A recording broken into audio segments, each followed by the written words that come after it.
follow-on activities, and I thought that was a great idea too, and I'm happy to be here to do that. So I was kind of asked to talk a little bit about convergence and priorities, obviously like the other speakers, but specifically kind of looking at it from a geographic angle. And so with Mike and Bandana and Jason going before me, I kind of had to adjust on the fly. But I think my kind of framing for this is thinking about convergence research as being a way in which we're kind of reframing, or we're rethinking about the way in which we produce knowledge, essentially, right? And in our case, produce geographic knowledge. So what does that mean, and sort of how do we go about it, essentially, is how I'm thinking about how we might set these priorities. So to start with, and not to go too long on this point in particular, I think it's worth just mentioning briefly a little bit about geography and its place in the sciences, its place in the academy, right? So geography is sort of has this role as a synthesis science. If you go back to its sort of earliest days, it's a bit different from other sciences in that it's not described and defined by one specific, it's definitely not divine. It's not defined by one specific subject of study, like the study of life and biology, right? Geography, by its nature, looks at many different attributes of places and tries to come to this synthetic understanding of those places, be they human or physical or some combination of those things. So it's a bit different in that it's a discipline that's defined by its approach, by its very nature, right? Because reflecting again what Bandana and Mike said from the get-go, and this has really been what differentiates geography in some ways, and why I think in a lot of ways we've been again, convergent from the get-go in a long time. So in addition to that, when we think about GIS, right, GIS within geography, GIS is the science, or GISci, sorry, I should say this carefully. GIScience is the science behind the systems, right? So it's this fusion, this integration of, oh, this thing got deleted here. It's this integration of geography and information science trying to deal with spatial data and the attributes of spatial data that are particular, that create complications for producing good and reliable knowledge, right? So from its very inception, it's about leveraging, interconnecting, and integrating these different insights, perspectives, theories from across the sciences. And that tracks well, again, like I said a second ago, with very much the history of geography, generally speaking, which has always had these very porous borders when it comes to integrating theories, data, perspectives, frameworks, however we want to think about this. And if we think about this as an issue for today, right, where is GIScience now if we're going to move towards convergent GIScience or convergence GIScience, I think we're at kind of a tricky intersection in GIScience itself, but also a tricky intersection for becoming a convergent GIScience. So what am I saying here? So what we're talking about is some of the things we've seen in recent years. These highlight things were a little bit different in my version, but that's okay. So basically what we're seeing is these changing capacities and changing operation in the production of knowledge via the scientific method writ large, right? So we're seeing these, our capacity to collect larger and more diverse data sets. Our massive computational power allows us to do things we couldn't imagine to do 5-10 years ago, much longer than that. And it's allowing us to tackle more complex problems than maybe we've tried to tackle in the past as well, right? So we have these different intersections coming together, and this is something Mike and Xiao and Wang have written about recently as this new intersection being guided by spatial thinking as a place where GIScience is and maybe going more so in the future. So this is where we are, and we want to add the word convergence to the front of that. What does that mean? Where does that take us? Is kind of where I'm leading us to down the road here, right? So we've seen a lot of movement, a lot of action, I think, in GIScience in trying to meet the scientific goals of describing and to some extent predicting spatial phenomena. But I think we've given less attention to some of the other major goals of science in terms of explaining and intervening in real-world phenomena, right? And those are important goals of science, and I think are important goals of GIScience that in some ways GIScience has always struggled with a bit, especially when you start to bring in qualitative, quantitative data and perspectives that don't fit into that very kind of hard science perspective of space. Right, so these are challenges that are ongoing, but they're meeting these new data and computational environments that are changing the way in which we go about some of these things to some extent.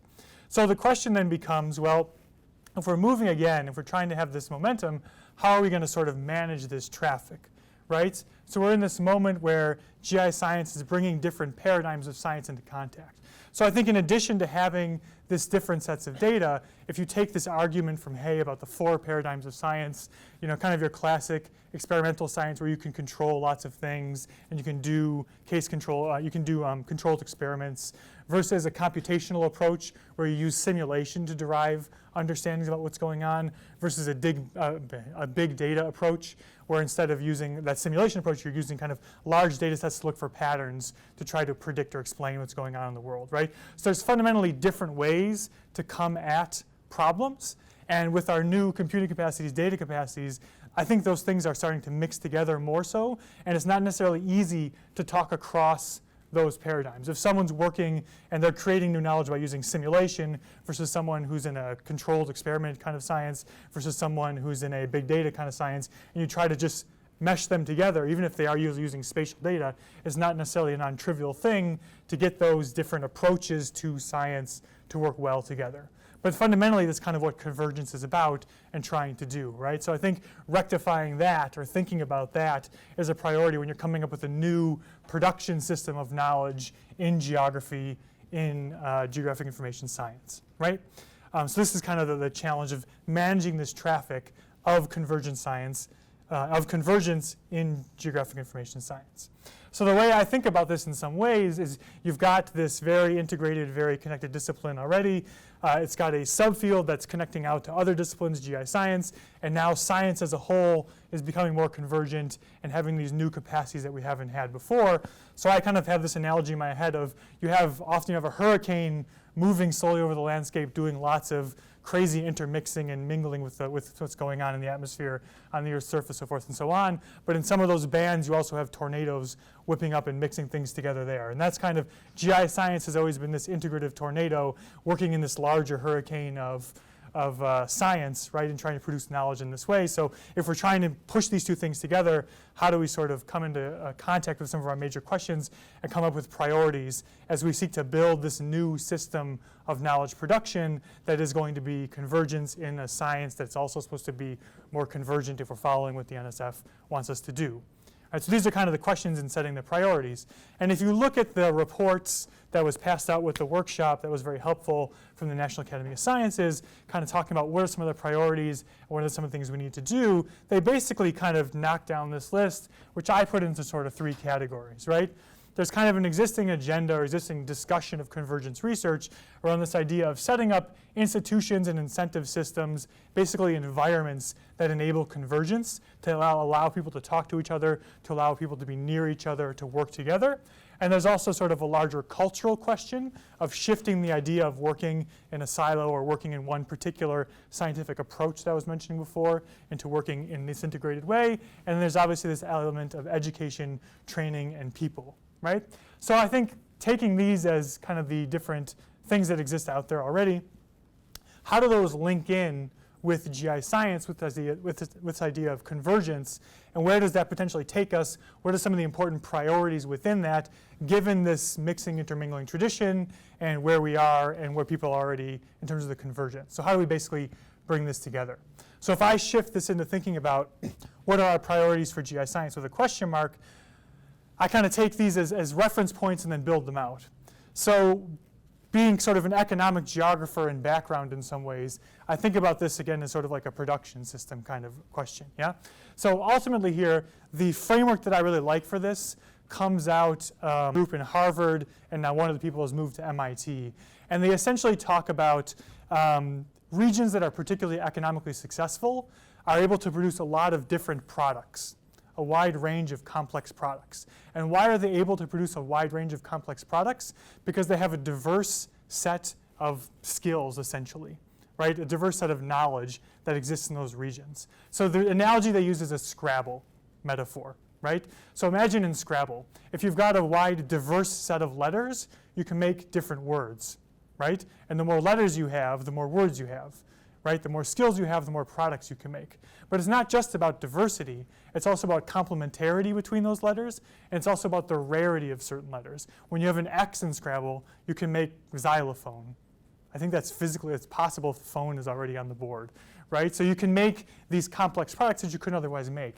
And this is sort of the underlying idea of convergent science in general, I think, right? Take these people with different skills, capitalize on the division of labor and the ability for these people to have more knowledge in these specific areas, and then mix them together to make new products, yeah? So the question then is, great, right? But what are the skills that are going to be important for convergent GI science, right? Some of them may be in geography, some of them may be in health, some of them may be problem specific, right? But if we're trying to reframe the construction system, the production system of knowledge in geography, what are the skills we need? And some were mentioned before, potentially computational skills, things like this. Where do we need to draw from? Where are those going to be found? Yeah? And additionally, not only where are we going to find these skills, right? But what kind of mechanisms can we put in place to find our letters, right? So how do we go out and find the right skills we need for the specific question at hand, or for reframing the production system more generally or largely, right? So Mike talked about a lot of the efforts that were given out of Santa Barbara over the last 20 years, trying to build, to some extent, some of this system, also out of the NCGIA, connecting Santa Barbara, Maine, and Buffalo together. There was a lot of effort to kind of build some of these connections and build some of these search tools, essentially, to find your letters, find the people with the skills you needed, find the tools you needed, things like this. Some of these still exist today. So this little picture in the corner here is from the Spatial Decision Support Consortium, which just got a big chunk of NSF funding for the next year. And they're trying to basically take a semantic web kind of approach for major spatial decision support tools, people, case studies, as a way to try to find, as the way I think about it, finding your letters to do some of this convergent GI science, right? How that will go, I don't know, but this is, I think, a critical question, right? It's, do you have letters? Do you know how to mix them? And then can you find them if you need to find them? Maybe that's a very basic way of looking at it, but I think it's informative to like moving towards a convergent GI science, right? And I think it's important once you start taking your letters and you're building your new knowledge, you're putting your words together, the question is, well, can you check your words? How do we actually check our knowledge that we're producing, right? So prior to this workshop, the workshop we ran out of Arizona State University and the Spatial Analysis Research Center was about the idea of replicability and reproducibility, which has been a hot topic across many of the sciences in recent years, right? But thinking about it from a geographic information science kind of standpoint, right?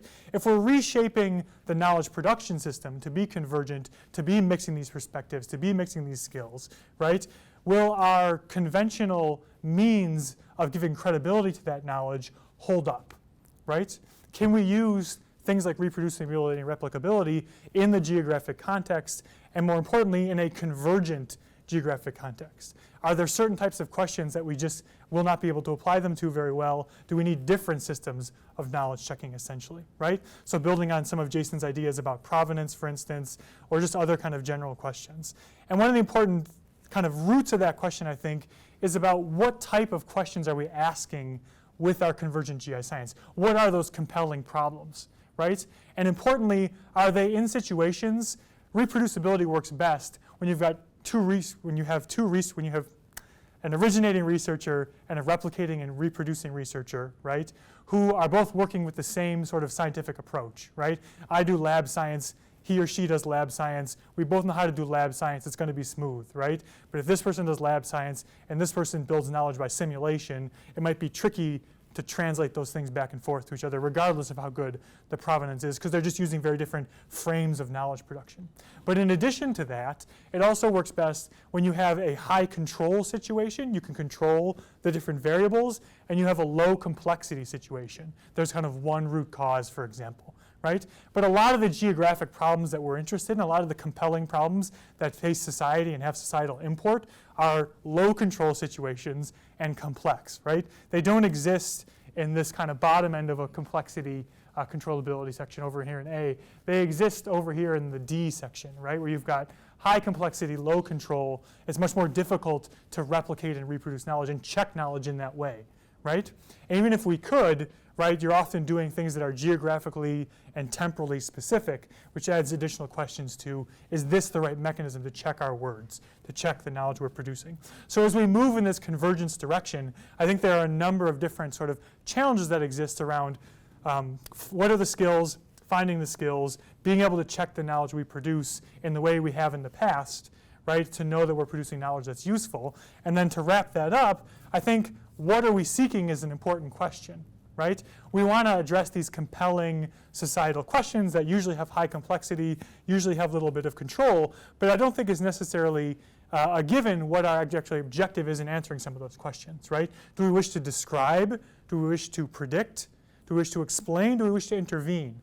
We wish to do all those things, right? Those don't necessarily have the same pipeline of knowledge production to getting to those goals, right? And they don't necessarily be checked in the same ways, I think, in terms of whether the knowledge we created was useful or not, right?